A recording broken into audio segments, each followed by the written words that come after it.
जय जवान जय किसान साथियों। मैं इस्लाम मोहम्मद भारती, सदस्य राष्ट्रीय सलाहकार समिति अखिल भारतीय परिवार पार्टी, आपके सम्मुख पुनः लाइव आया हूं। साथियों, चलो समझते हैं एक साधारण व्यक्ति की निगाह से, साधारण भारतीय की निगाह से किसान आंदोलन क्या है और क्यों कर रहा है, और सबसे महत्वपूर्ण बात कि इसका समाधान क्या है, क्या इसका समाधान हो सकता है। क्योंकि सरकारें कोई भी रही हो मित्रों, उन्होंने सिर्फ किसानों के लिए और जवानों के लिए नारा दिया है, जय जवान जय किसान। बस कुछ भी नहीं हुआ है, ना जवानों के लिए कुछ किया गया और ना किसानों के लिए कुछ किया गया, सिर्फ नारा दिया गया। क्योंकि यदि अगर किसानों के लिए कुछ किया गया होता तो भारत में सबसे संपन्न जो जो आबादी होती, जो जाति होती, जो संगठन होता, वो किसानों का होता। सबसे ज्यादा मेहनत वही करता है और सबसे जरूरी चीज वही उगाता है। चलिए मुद्दे पर आते हैं और समझते हैं कि किसान आंदोलन क्यों कर रहा है, क्या कारण है। साथियों, अभी कोरोना के समय, कोरोना काल में जून में हमारे राष्ट्रपति महामहिम श्री कोविंद जी द्वारा कृषि संशोधन का जो कानून था, उसमें संशोधन के लिए सरकार ने कुछ प्रस्ताव रखा, जिसको ऑर्डिनेंस के द्वारा, एक सिस्टम होता है हमारी लोकतांत्रिक प्रक्रिया में कि यदि संसद नहीं चल रही है तो राष्ट्रपति ऑर्डिनेंस ला सकता है, अध्यादेश ला सकता है। अगर कोई बहुत ज़रूरी काम है, बहुत ज़रूरी कानून है तो राष्ट्रपति ला सकता है। जब संसद सत्र चालू होगा तो संसद में उस पर बैठकर कानून बना दिया जाएगा विस्तृत रूप से, और उसको विधानसभा, लोकसभा और राज्यसभा में पारित करा लिया जाएगा।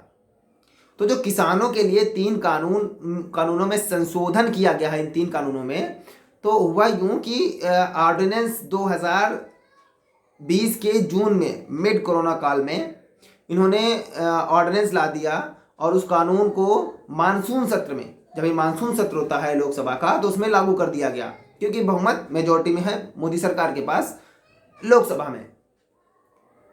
जैसे ही लोकसभा में ये कानून पारित हुआ तो भाजपा का जो खुद का एनडीए सरकार में जो उनका संगठन है अकाली दल, उसने उसका विरोध कर दिया कि नहीं, ये गलत है, किसानों के खिलाफ है और ये अन्याय हो रहा है किसानों के साथ। उसने सरकार से समर्थन वापस ले लिया और सरकार से अलग हो गया। मैं नहीं कहता हूँ बहुत अच्छा संगठन है, लेकिन फिर भी किसानों के लिए अगर कोई खड़ा हो रहा है, कोई बात, कोई आवाज़ उठा रहा है, तो वो संगठन था, उसने अपनी आवाज़ उठाई और समर्थन वापस ले लिया। इतिहास में ये दर्ज किया जाएगा, आप समझिए। और इतिहास स्वयं को दोहराता है और लिखता है। उसके बाद क्या हुआ कि ये लोकसभा में तो पास हो गया पूर्ण बहुमत से। अब ये बिल गया राज्यसभा में। राज्यसभा में अगर ये कानूनी रूप से, कानूनी प्रक्रिया के तहत पारित किया जाता, वोटिंग होती, तो निश्चित रूप से ये विधेयक पास नहीं होना था और ये मोदी सरकार को अच्छे से पता था। तो उन्होंने क्या किया, उन्होंने इसको ध्वनिमत से पारित करा लिया। वहां ध्वनिमत से पारित होने के बाद ये कानून पूरे देश में लागू हो गया। कमाल की बात है कि इतना बड़ा कानून जिससे देश के समस्त किसान, 70% आबादी इफेक्ट होने वाली है, किसी भी किसानों के संगठन को बताया तक नहीं गया, उसमें पूछा तक नहीं गया कि हम तुम्हारे लिए ये संशोधन लाने जा रहे हैं। उससे भी एक और बड़ी बात, जब कोई कानून बनाया जाता है पूरे देश के लिए तो राज्य सरकारों से सलाह मशवरा किया जाता है, पूछा जाता है, उनसे बताया जाता है। इस कानून को लेकर इन्होंने किसी भी सरकार से, किसी भी राज्य सरकार से कोई मशवरा नहीं किया, कानून को ला दिया गया। और जो कानून ला दिया गया तो 3 महत्वपूर्ण संशोधन किए गए, वो सब आपको पता होंगे। वो महत्वपूर्ण संशोधन आपको पता होगा, मैं पिछले वाले वीडियो में बता भी चुका हूं। एक बार पुनः जाकर डिस्क्रिप्शन में लिंक डाल दूंगा, देख लीजिएगा। तो हुआ यूं कि जब वो कानून पारित हो गया तो किसानों को पता चला कि हमारे साथ तो इतना बड़ा धोखा और विश्वासघात हो गया, अन्याय हो गया। अब किसान खेती करेगा लेकिन वही मजदूर कहलाएगा अपने किसान का। एमएसपी वैल्यू डिसाइड कर दी गई कि एमएसपी वैल्यू ये रहेगी, ठीक है, लेकिन एमएसपी वैल्यू का कानून नहीं बना रहे हैं कि उसको एमएसपी वैल्यू, कोई भी व्यक्ति अगर एमएसपी वैल्यू से नीचे खरीदता है तो उसको इतने साल की सजा होगी और इतना जुर्माना देना पड़ेगा। क्या गलत है अगर किसान ये डिमांड कर रहे हैं तो? और आप किसी को कुछ देना चाहते हैं तो सबसे महत्वपूर्ण बात है कि आप उससे पूछते क्यों नहीं है कि हम आपके लिए ये ला रहे हैं, आप बैठिए बात करिए, क्या आपके लिए सही होगा। कोई भी चीज़ होती है किसी से पूछा जाता है, बताया जाता है, यही सिस्टम है, यही लोकतांत्रिक प्रक्रिया है। और यदि आप ये भी नहीं पूछने को तैयार हैं तो हठधर्मिता है, हिटलरशाही है। और लोग कहते हैं हिटलरशाही चल रही, तो आप बुरा मानते हैं कि नहीं, गलत है, ऐसा नहीं है।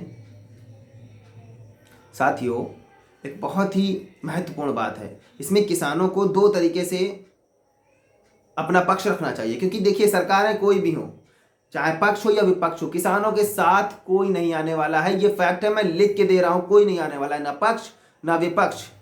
भारत की जनता आ सकती है, उतना किसानों को उनके लिए करना है। भारत की जनता कैसे आएगी? उनको मोटिवेट कर दिया गया है, डाइवर्ट कर दिया गया है, नहीं आ पा रहे हैं, कैसे आएंगे? अपना रौद्र रूप दिखाइए। भगवान शंकर ने अपना रौद्र रूप दिखाया था, अपने पुत्र तक का भी गला काट दिया, बाद में सिल दिया, भगवान गणेश को बनाया। भगवान श्री कृष्ण अगर वो बड़े प्यार से बोलते कि नहीं इनको ये दे दो, कोई बात नहीं, महाभारत का युद्ध नहीं होना चाहिए, तो होता। उन्होंने दिखाया कि अगर गलत हो रहा है, चीजें पराकाष्ठा से ऊपर हो रही हैं, तो अपना रौद्र रूप जरूर दिखाइए। तो किसान मित्रों से मेरा आग्रह और निवेदन है कि अपना रौद्र रूप दिखाइए।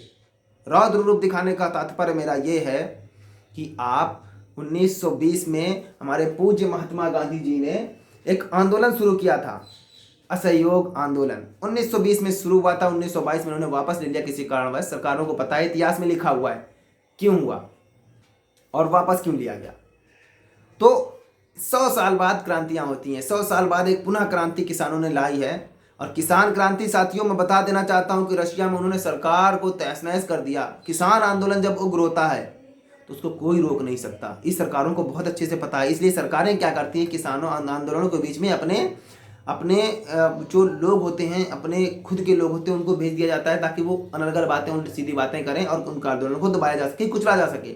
हालांकि किसान आंदोलन का संज्ञान यूएनओ ने भी लिया है, यूनाइटेड नेशन ऑर्गेनाइजेशन ने भी लिया है। उन्होंने बोला है किसान अपने हक की बात कर रहा है, मोदी सरकार को वो बात सुननी चाहिए। और मैं आग्रह करता हूं कि मोदी जी को स्वयं जाकर किसानों से बात करनी चाहिए। आप महान देश के महान प्रधानमंत्री हैं, आपको महानता का तमगा हासिल है, आप क्यों नहीं किसानों से जाकर बात कर रहे हैं? उन टुच्चे नेताओं को आप भेज रहे हैं वहां पर, आप उनको बोल रहे हैं आप आइए हम बात करेंगे। आप उनके पास जाइए, किसान अन्नदाता है देश का, आप क्यों नहीं उनके पास जा रहे हैं? आप उनके पास जाइए, उनसे बात करिए। साथियों, मुझे एक छोटा सा वाक्य याद आ रहा है। 2013 का सत्र था जिसको हम पप्पू बोलते हैं, राहुल गांधी। 2013 में क्या हुआ, सुप्रीम कोर्ट ने एक कानून बना दिया कि कोई भी व्यक्ति जो 2 या 2 साल से अधिक जिसको सजा हो गई है वो चुनाव नहीं लड़ सकता है। आप सबको याद होगा, याद है नहीं याद है? 2013 में सुप्रीम कोर्ट ने एक कानून बना दिया कि कोई भी व्यक्ति जो सजा याफ्ता मुजरिम है, 2 साल से अधिक सजा जिसकी हो चुकी है मुकर्रर, वो चुनाव नहीं लड़ सकता है। क्या हुआ, संसद भवन ने उस कानून को पलट दिया। कांग्रेस सरकार थी, यूपीए गवर्नमेंट ने उसको पलट दिया कि नहीं, ऐसा नहीं होता। कितना भी आपको सजा मिल चुकी हो, अगर आप चुनाव लड़ना चाहते हैं तो आप आराम से चुनाव लड़िए, कोई समस्या नहीं है। राहुल गांधी जी वहां से आए, उन्होंने संसद में बिल ऐसे फाड़ दिया, वो बिल जो उन्हीं की सरकार के द्वारा संसद भवन में पारित किया गया था उसको फाड़ दिया और बोला नहीं, इसकी कोई जरूरत नहीं है इस बिल की। इसमें इस जो कानून बना दिया गया है, जो कोर्ट ने कानून बना दिया है, वो सही है, इसको बदलने की आवश्यकता नहीं है, वो फाड़ दिया गया। अगर तो मुझे लगा कि ये सही है और ये होना चाहिए, लेकिन वो चुनावी हथकंडा हो सकता है। वहाँ से अमेरिका से श्री मनमोहन सिंह जी प्रधानमंत्री जी वापस आए, उन्होंने बोला कि हाँ, संसद भवन से भूल हो गई, हम लोगों से गलती हो गई है जो हमने ये कानून पारित कर दिया। आप समझिए, प्रधानमंत्री ये स्टेटमेंट दे रहा है कि हमसे गलती हो गई, हमने जो ये कानून पारित कर दिया, क्या मोदी जी को भी ये नहीं करना चाहिए कि हमसे गलती हो गई है, उस कानून को फाड़ दें, जो अभी उस संशोधन को फाड़ दें किसानों के लिए जो लाया गया है, और एक इतिहास में अमर हो जाएं और देश को और दुनिया को एक ऐसी तस्वीर दिखाएं कि हाँ, नरेंद्र मोदी दिलों पर राज करने वाले नेता हैं। क्या मोदी जी ऐसा करेंगे? क्या उनको ऐसा नहीं करना चाहिए? अगर गलत है तो उनको ये चीज समझनी चाहिए कि नहीं समझ। और किसान पूरा उग्र है, पूरे पूरे देश में किसान आंदोलन चल रहा है और धीरे धीरे लोग भी उनके समर्थन में आ रहे हैं, जनता भी उनके समर्थन में आ रही है। और साथियों, जनता को भी उनका समर्थन करना ही चाहिए। आपने एनआरसी में लोगों का समर्थन नहीं किया, कोई बात नहीं, आपका पर्सनल मैटर नहीं था। आपने स्टूडेंट्स का समर्थन नहीं किया जो रोजगार मांग रहे थे, कोई बात नहीं, आपका उससे डायरेक्ट कोई लेकर नहीं रहा होगा। आपने जो निजीकरण किया जा रहा था सरकारी संस्थाओं को बर्बाद किया जा रहा था, आपने उसका भी समर्थन नहीं किया, कोई बात नहीं, आपका निजी आपकी सरकारी कंपनी में कोई नहीं होगा, प्राइवेट कंपनी में होगा या आप स्वयं का रोजगार होगा। लेकिन ये चीज़ आपके सीधे परिवार से जुड़ी हुई है। आप समझिए, किसान आंदोलन सिर्फ इसलिए कर रहा है कि जो 25 रुपये किलो गेहूँ आप तक पहुँच रहा है, 20 रुपये किलो, 18 रुपये किलो गेहूँ आप तक पहुँच रहा है, वो 125 में ना हो जाए, सिर्फ इसलिए ये आंदोलन कर रहा है। और आप उसको समर्थन नहीं, आपको उसका समर्थन करना। और कुछ मूर्खों को देखिए, कुछ मूर्ख कह रहे हैं कि वो पैसा कहाँ से आ रहा है, फंडिंग कहाँ से आ रहा है। यदि शर्म नहीं आती है, वो किसान जो अपने बाहुबल के द्वारा, अपनी क्षमताओं के द्वारा, अपनी ताकत के द्वारा धरती से अन्न उगा देता है, वो किसी दूसरे पे डिपेंड रहेगा? अपना उगाया हुआ अन्न लेकर आ रहे हैं, वहां धरती पर, जमीन पर बैठकर खा रहे हैं, कोई 5 स्टार होटल में बैठकर नहीं खा रहे हैं। कभी आपने पूछा कि इतने बड़े बड़े भाजपा और कांग्रेस के मित्र जब चुनावी रैलियां होती हैं और क्षेत्रीय पार्टियों के लोग जब चुनावी रैलियां होती हैं तो वे हेलीकॉप्टर 20-20 कहाँ से लाते हैं, सैकड़ों गाड़ियां कहाँ से लाते हैं, कहाँ से धन आता है? कभी पूछा? किसान अपने साथ अनाज ला रहा है, वहां बैठ के खा रहा है, उनको खिला भी रहा है, अब उनको ऐसा आरोप लगा रहे हैं कि फंडिंग कौन कर रहा है। शर्म नहीं आती आपको? बड़ा दिल दुखता है ऐसे ऐसे लोगों से कि आप ऐसे से टुच्चे सवाल कर देते हैं। किसान है, सम्मान करिए, वो आपका पेट भर रहे हैं, आपके परिवार का पेट भर रहे हैं। 4 पैसे के लिए आप उनका अपमान मत करिए। अन्नदाता है वो देश के, और देश ही नहीं, कई दुनिया में जितने भी किसान हैं उन सबका सम्मान करना चाहिए। मैं अखिल भारतीय परिवार पार्टी की तरफ से उन सभी किसानों का सम्मान और अभिवादन करता हूं और सदैव करता रहूंगा। समाधान पर बात कर लेते हैं साथियों। समाधान क्या है? सबसे पहला समाधान ये है कि इतना बड़ा कानून जो पूरे देश की आबादी को, 70% आबादी को, 80% आबादी को प्रभावित कर रहा है, उसको किसानों को, किसान यूनियनों को क्यों नहीं बताया गया? इसके लिए किसान यूनियन एक होकर सुप्रीम कोर्ट में जाकर एक याचिका दाखिल कर सकते हैं कि इनको क्यों नहीं बताया गया, पहली चीज। दूसरी चीज, इतना महत्वपूर्ण कानून था, ये ध्वनि मत से राज्यसभा में क्यों पारित हुआ? संसद के जो राज्यसभा है वहां पे क्यों पारित हुआ? लोकसभा में तो पारित हो गया, मेजोरिटी है, लेकिन राज्यसभा में ध्वनि मत से क्यों पारित कराया गया? वोटिंग से क्यों नहीं पारित कराया गया? इसको लेकर आप सुप्रीम कोर्ट जा सकते हैं और सुप्रीम कोर्ट जाना भी चाहिए।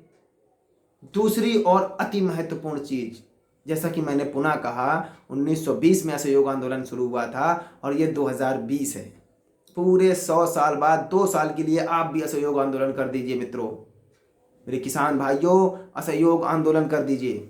वो असहयोग आंदोलन जो गांधी जी ने आपको दिया है, एक महाताकत, मूल ब्रह्मास्त्र जिसको बोलते हैं। आप सहयोग मत करिए। क्या करना है आपको?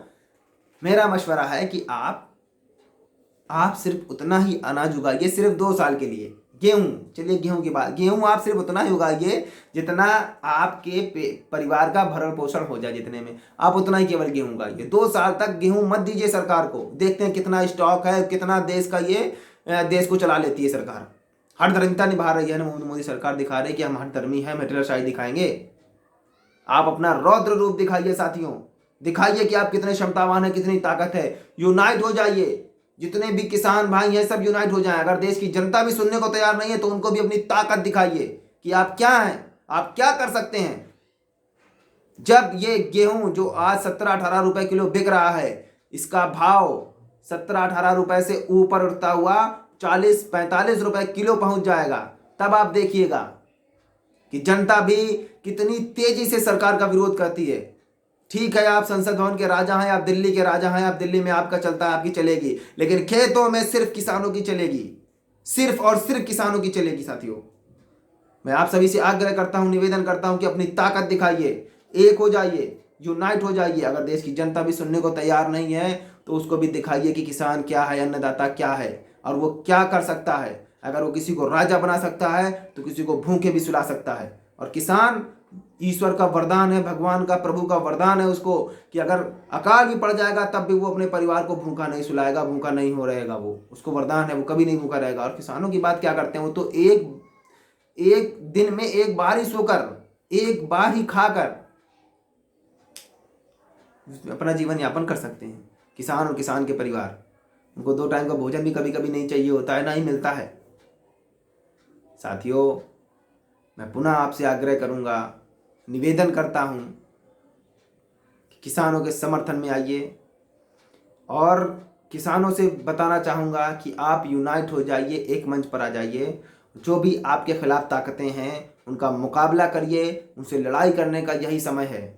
आप छोटे किसान हैं, आप बड़े किसान हैं, इससे कोई मायने नहीं है। आप किसान हैं और किसानों का सिर्फ एक ही धर्म है, किसानी, अन्न उपजाना। 2 साल के लिए आप पूर्णतः बहिष्कार कर दीजिए। गेहूं उतना ही उगाइए जितना आपके परिवार को आवश्यकता है, उससे अधिक मत उगाइए। यदि उससे अधिक आप गेहूं उगा रहे हैं और निकल भी आ रहा है तो उसको वापस धरती माँ के चरणों में डाल दीजिए कि आपने मुझे दिया है और आप ही को समर्पित, वापस कर दीजिए आप। इससे जो प्रभाव पड़ेगा मार्केट में, कम से कम उन शीशे के मकान वालों को ये दिख जाएगा कि किसानों की ताकत क्या है, किसान क्या कर सकते हैं। और साथियों, अपनी ताकत का अंदाज़ा एक बार कम से कम दिखाना बहुत ज़रूरी है, ताकि समाज को, देश को और इन निर्लज्ज सरकारों को ये पता चल जाए कि आप क्या हो, किसान क्या है। कि 2 समाधान मेरी तरफ से किसान भाइयों को, उनके संगठनों को समर्पित हैं। अगर वो चाहें तो इसका निर्वहन करें, इसको अपने पास रखें और इस पे काम करें। मेरा निवेदन है। मैं अखिल भारतीय परिवार पार्टी की तरफ से आप सभी का हार्दिक अभिनंदन, स्वागत करता हूं और मैं कहता हूं कि मैं इस्लाम मोहम्मद भारती आपको वचन देता हूं कि किसानों के लिए, जवानों के लिए आज तक भारत के इतिहास में जो काम नहीं हुआ है वो अखिल भारतीय परिवार पार्टी करके दिखाएगी। आप देख लीजिएगा 2024 के सत्ता में जब हम आएंगे, क्योंकि ये क्रांति हर 100 साल बाद होती है, आपको पता है। और ये 100 साल बाद की क्रांति 2020 से शुरू होगी, 2024 तक चलेगी। इसी राजनीतिक क्रांति की बात अखिल भारतीय परिवार पार्टी करता आ रहा है और वो राजनीतिक क्रांति किसानों ने शुरू की है। उनका बहुत बहुत आभार और धन्यवाद देते हैं। और ये क्रांति 24 तक चलेगी, जो इन पुराने सत्ता के नियमों को, पुराने सत्ताधीशों को समाप्त कर देगी, खत्म कर देगी। मित्रों, मैं चाहता हूं कि आप एक छत्र, एक छाया के नीचे आए, एक झंडे के नीचे आए, जो देश का झंडा हो, जिसे हम तिरंगा कहते हैं, उसके नीचे आए। धार्मिक झंडे बहुत हो गए, धर्म जात की बात ही बहुत हो गई। साथियों, अब समय है उठ खड़े होने का। उठ खड़े होइए, राष्ट्रगान गाइए और राष्ट्रपिता को याद करिए, अपना तन मन धन देश को समर्पित कर दीजिए। इन्हीं शब्दों के साथ मैं अपनी वाणी को विराम देता हूँ। जय हिंद, जय भारत। अपना ख्याल रखिए साथियों।